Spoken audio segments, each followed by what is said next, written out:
Good morning, everybody.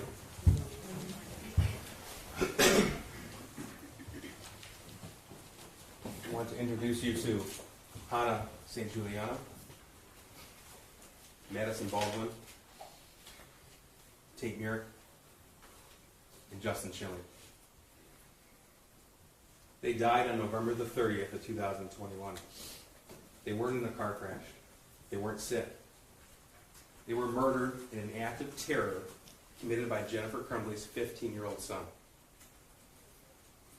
Jennifer Crumbley didn't pull the trigger that day, but she is responsible for those deaths. These kids were gunned down inside Oxford High School with this gun. It's a 6-hour, 9mm handgun, purchased 4 days before the shooting by James Crumbley, Jennifer's husband and father of the school shooter. This was a purchase celebrated by Jennifer on Instagram. These are her words. This is her post. Mom and son day testing out his new Christmas present. My first time shooting a 9mm. I hit the bullseye. The evidence will prove that by the time this gun was bought, the school shooter was in a downward spiral that had begun months before. The evidence will also show you that Jennifer Crumbley was aware of that. Despite her knowledge of his deteriorating mental crisis, despite her knowledge of his growing social isolation, despite the fact that it is illegal for a 15-year-old to walk into a gun store and walk out with a handgun by himself, this gun was gifted. You will also learn that despite all of that background, this firearm was not secured in a way to prevent her son from gaining access to it. The evidence will also prove to you that even with all of that, on November the 30th, Jennifer Crumbley was still given the opportunity to prevent these murders from ever happening. Instead, she chose to do nothing. This drawing, this math worksheet, was sent to her November the 30th, 2021 at 9:30 in the morning. That's more than 3 hours before the first shot was fired. These writings, that drawing, created by her son. She was sent this by her son's school counselor when he requested an immediate meeting with her at the school that day. He requested that meeting because this drawing, those words, suggest both weapon and injury, even to someone with only limited knowledge of the shooter. Apparently, that raised an alarm with Jennifer Crumbley, because she did go to the meeting with her husband, but before she did, she privately communicated her own concern with her husband. This will be admitted in evidence throughout the trial. This is a portion of a Facebook messenger thread from Jennifer to James Crumbley. Jennifer words in blue. Emergency, November 30th, 2021, 9:35 a.m. Then she sent the picture to James. His response, my God, WTF. And then he wrote back about the vet. He was at their barn, worried about their horse. Jennifer's response, he said he was distraught about last night. And then, I'm very concerned, headed to his school. That's at 10:12 a.m. Yet, despite their private concern, the evidence presented in this trial will show to you that that meeting at the school was nothing like that school counselor or the dean of students who sat in on that meeting had ever experienced before. Those two individuals, even with their limited knowledge of that drawing, had expected the defendant or her husband to take their son home and set an appointment with the mental health professional. But they didn't. You see, you will learn that these kind of meetings, when they occur with parents, can last an hour or longer. This one was abruptly ended by Jennifer Crumbley after just over 11 minutes. And then she left. You see, this drawing alarmed everyone who saw it, including those who only knew the Crumbleys in limited settings, or even to those who had never met their son before. The two people in the world with all of the information, all of the background, to put this drawing into context for James and Jennifer Crumbley. And you will learn that in that meeting, they didn't share any of it. They didn't say anything about the fact that that firearm was identical to the 6-hour 9mm. Identical. They didn't mention how that gun was stored. They didn't mention anything about his increased mental distress. You'll learn that after the meeting when they left, they didn't embrace him. You'll learn that their home is just down the road from the Oxford High School. They didn't stop by the house to look for the gun. You'll learn never once did they ask their son, "Where's the gun?" They did nothing. They didn't do any number of tragically small and easy things that would have prevented all of this from happening. One theme will present itself during this trial is just how senseless November 30th was. And that's because of all of the easy, ordinary things for someone to do that nobody did. What I just outlined to you is a snapshot of the evidence that will be presented in this case. You will hear the facts and the evidence from the witnesses. You will hear from between 20 and 25 of those witnesses. You're going to see over 400 exhibits. You're going to hear from witnesses who were in law enforcement. You're going to hear from individuals who work for Oxford High School. You're going to hear from people who knew Jennifer Crumbley in social situations and those who worked with Jennifer Crumbley.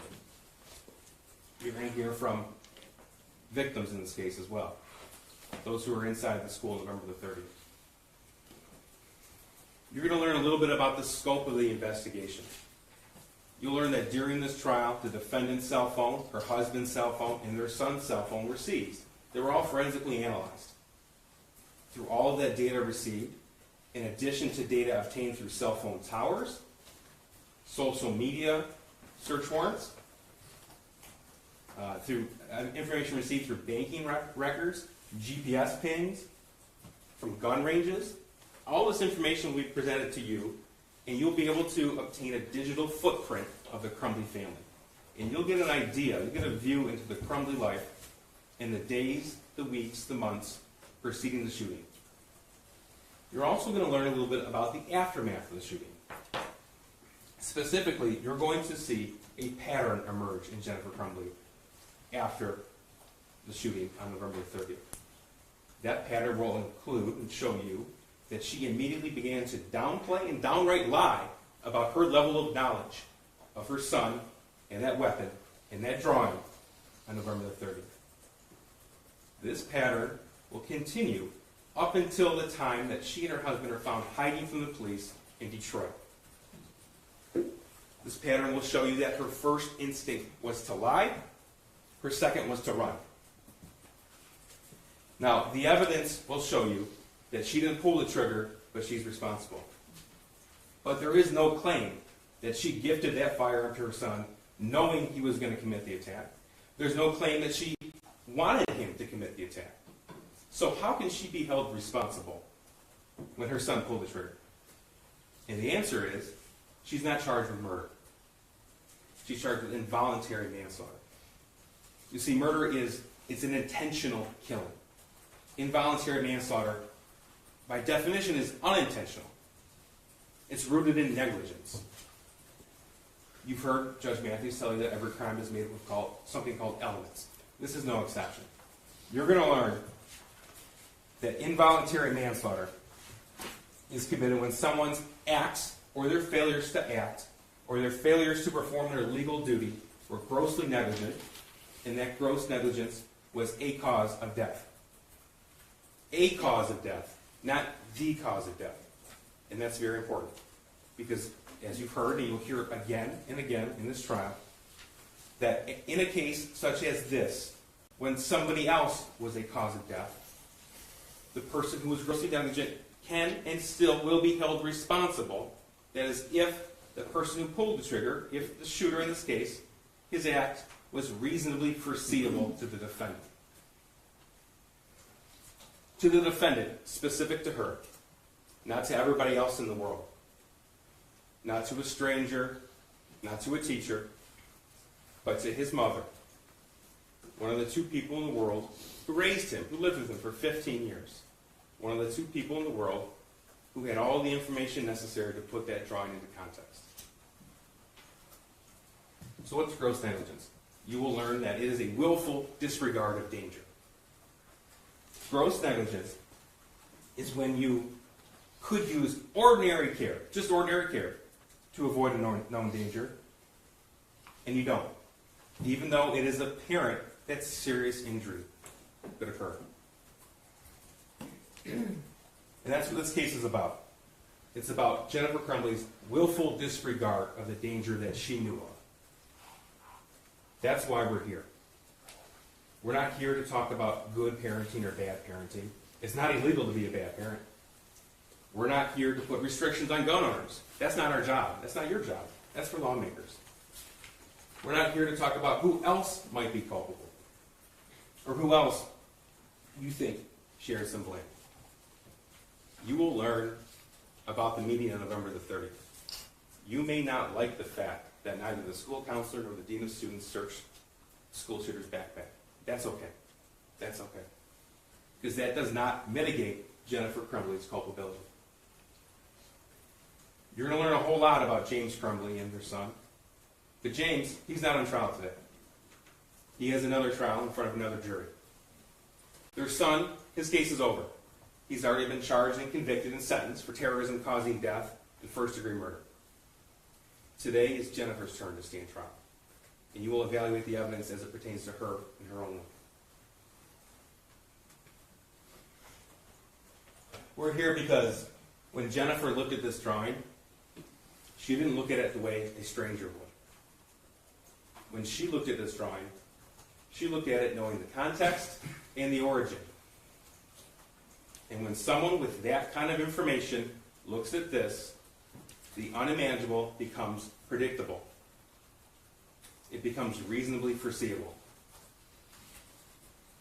That's why, even though she didn't pull the trigger on November the 30th, she's responsible for those deaths. I ask that during this trial you listen to the testimony, you review the evidence, and you follow the law. If you do that, you will undoubtedly reach a fair and just verdict. If you do that, you will find this defendant guilty as charged. Thank you.